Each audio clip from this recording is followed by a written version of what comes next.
Essa é uma série de 5 vídeos em que trazemos as 5 grandes histórias do método Montessori.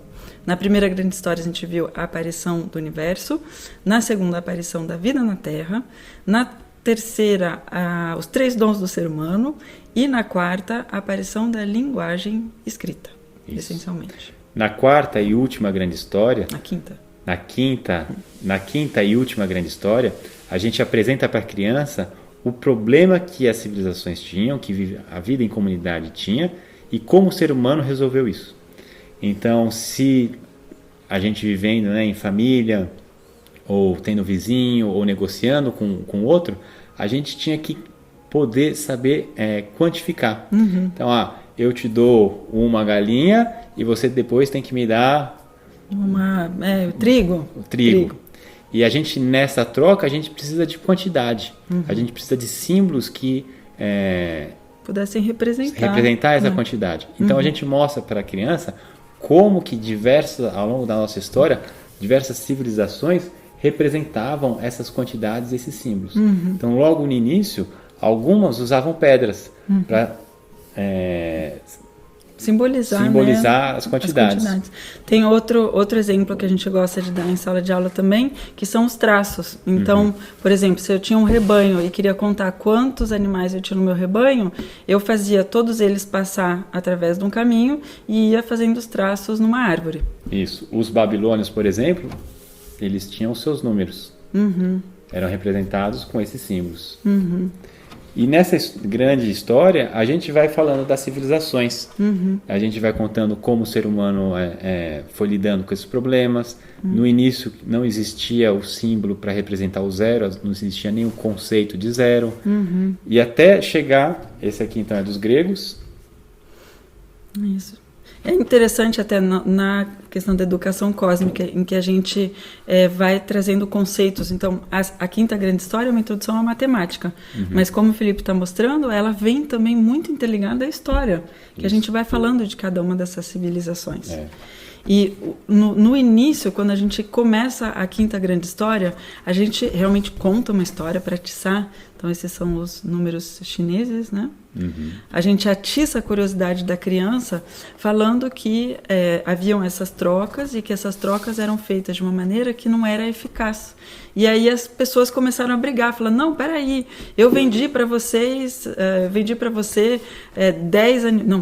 25 animais, mas só chegaram 24. Não era 24. Então eles precisavam não somente contar, mas precisavam quantificar, precisavam contar, e aquilo tudo precisava resolver transações comerciais. Então, aqui no início, como a gente representava os números, né? Na Europa. Aqui, os egípcios. Símbolos diferentes.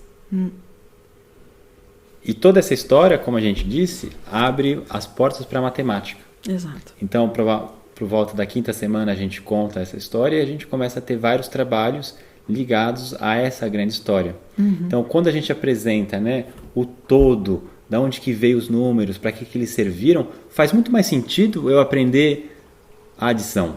Faz muito mais sentido eu aprender subtração.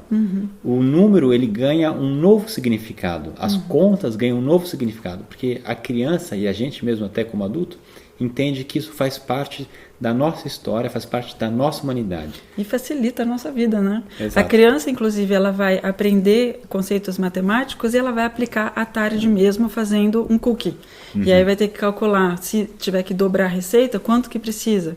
E como calcula, né? Exato.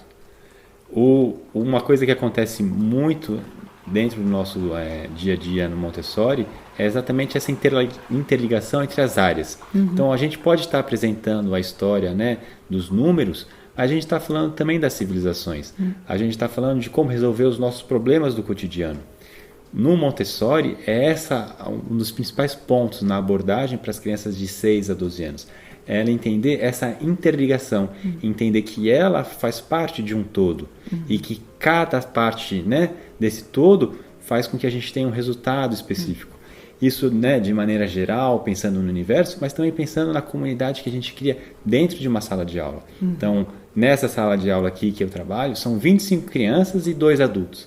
cada uma dessas pessoas, ela faz com que a gente tenha harmonia ou não, que a gente fique bem ou fique com problemas. Então, essa noção de que estamos interligados, de que, né, o ser humano precisa dessas ferramentas, precisa desses números, precisa da linguagem, precisa desse conhecimento para viver bem em comunidade.